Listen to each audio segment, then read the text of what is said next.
Hello and welcome to this video. In this video, we are going to make a rising gate that works with multiple switches. This type of door can be used in puzzles and interactive levels. As you can see, right now we only have two switches.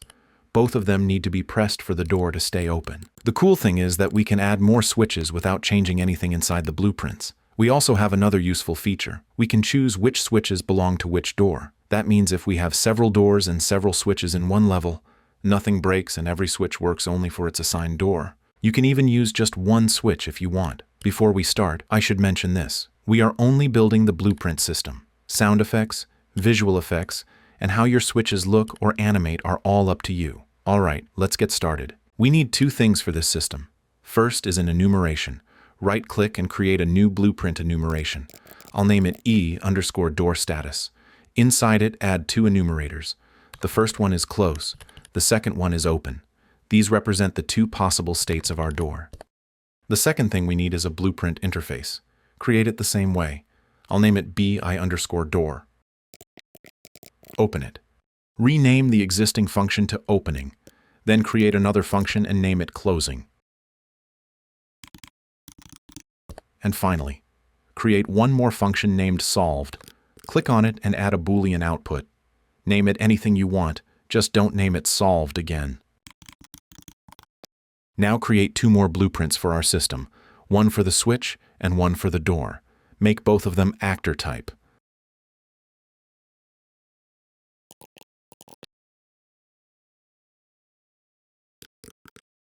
We'll start with the switch. I use a plane and a box collision. You can make your switch more complex if you want.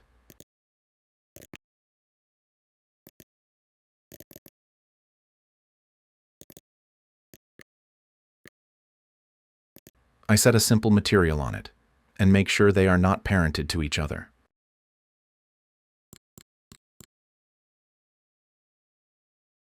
Inside this switch blueprint, we need two variables. The first one is the door reference. This allows the switch to know which door it controls. I name it door. Set the type to actor. Enable instance editable, and enable expose on spawn.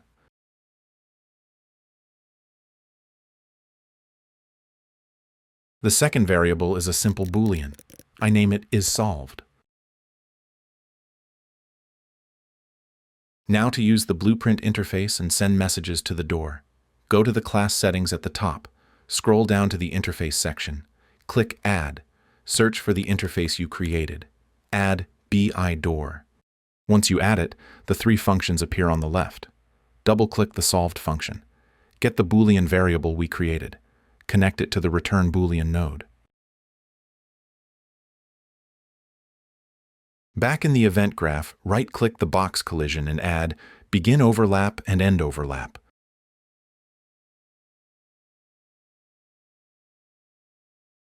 For the begin overlap, create a timeline with a float track.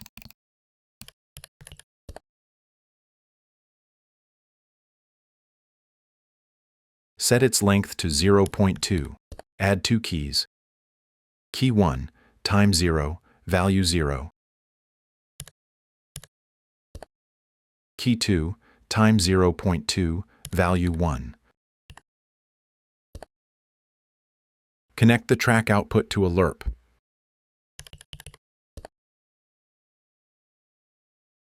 Then get the plane mesh and add set relative location. Right-click the new location pin and choose Split Struct Pin. Connect the lerp output to the Z input, since we only need vertical movement.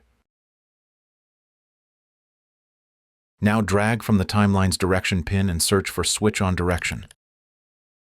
Also connect the finished pin to it. This node tells us which way the timeline is playing. If the timeline is playing forward, set isSolved to true, then set the plane's material to a green material so we know the switch is activated.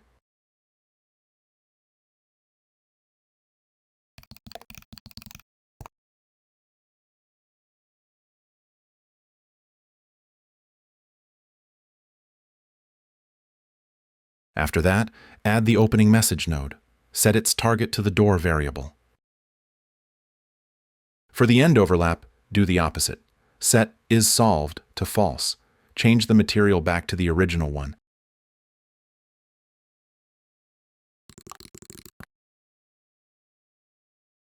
and call the closing message function. If you can't find it in the search box, first get the door variable, then drag from it, and it will show up. Finally, connect closing to the reverse input of the timeline.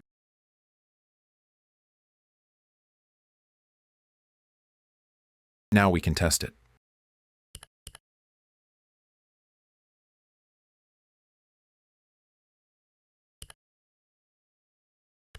Okay, the set material works correctly, but we forgot to specify the plane's downward movement in the lerp node. For the lerp B value, I will set it to around -8, and I will also disable the plane's collision. Now, our switch works correctly. Let's create the door blueprint. First, I will add the door mesh. Now, I will create the variables. The first variable is door status. For its type, I will search for and select the enumerate enum we created. The next variable is named switch. I will set its type to an array of actor. This array will be used to select the switches. I will check both the instance editable and expose on spawn boxes. Now, for the next variable, I get the door mesh in the event graph. Then I add a get relative location node to it. I right-click on its output pin and select promote to variable. This creates a new variable for me. I connect this automatic set node to the event begin play. This saves the door's initial location once at the start. Now, I add the blueprint interface to this blueprint, just like the previous one. Afterward, I double-click on the opening function in the interfaces section. This adds the opening event to the event graph. Now, we need a system here. This system checks if all the arrays added to the switch variable are pressed or not. For this check system, I create a function. I name this function checkSwitch. Inside it, I use the for each loop with break node. I connect the switch variable we created to the array input.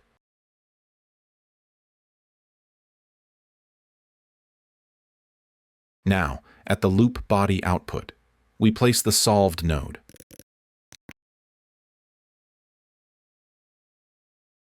Place a branch node in front of it. Connect the branch to the Boolean output of the solved node. Now, we need a variable here only for this function. This is called a local variable. I create one from the bottom left. I name it switch status.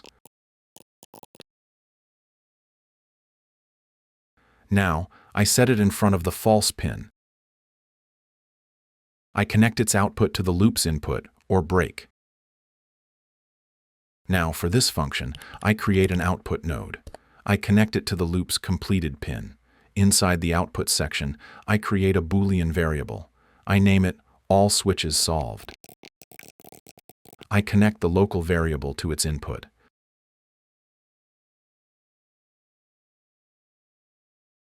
Now, we return to the event graph. I place this function in front of the opening message. After that, we place a branch node. If the result is true, I set the door status to the open state. Now, I add the closing event here. Again, I set the door status in front of it. This ensures the door status goes to close when the closing message arrives. Now, create a custom event named door animation. I connect this door animation to the output of both the closing and opening events.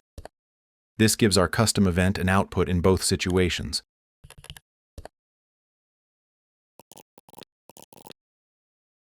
Now, in front of the custom event we created, search for switch and the name we gave to the enumeration. Connect the variable we have to the selection input. Okay, it's very simple now. We have two outputs, open and close. We must now set the door animation according to these two outputs. Of course, as always, we use the timeline.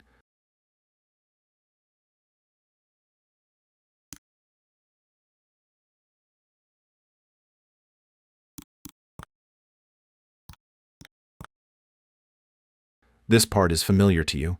We change the door's height with the Set Location node.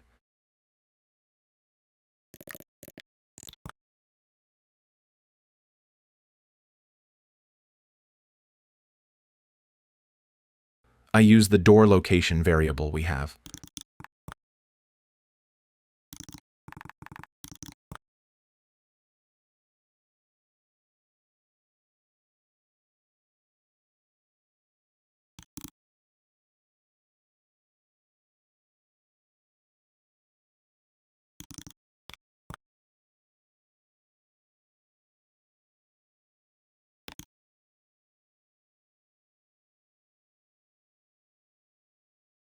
Okay, it is finished.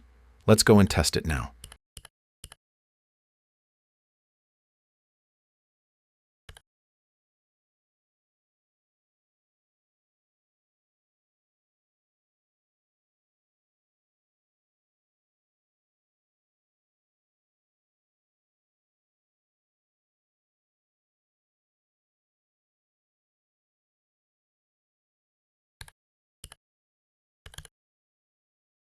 As you can see, it does not work. This is because inside the check switch function we created, we must set the default value of the local variable to true. This solves our problem.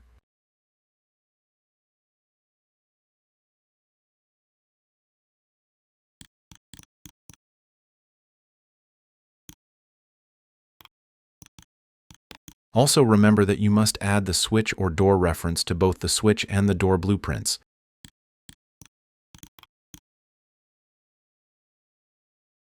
To allow the cube to activate the switch, enable its Simulate Physics. Further down, enable the Generate Overlap Events option.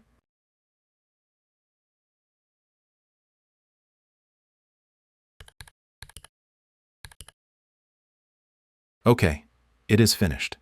I hope this video was useful for you. Ask any questions you have about how each part works in the comments. I did not explain many things, assuming you probably know them. But if you have a question, ask it.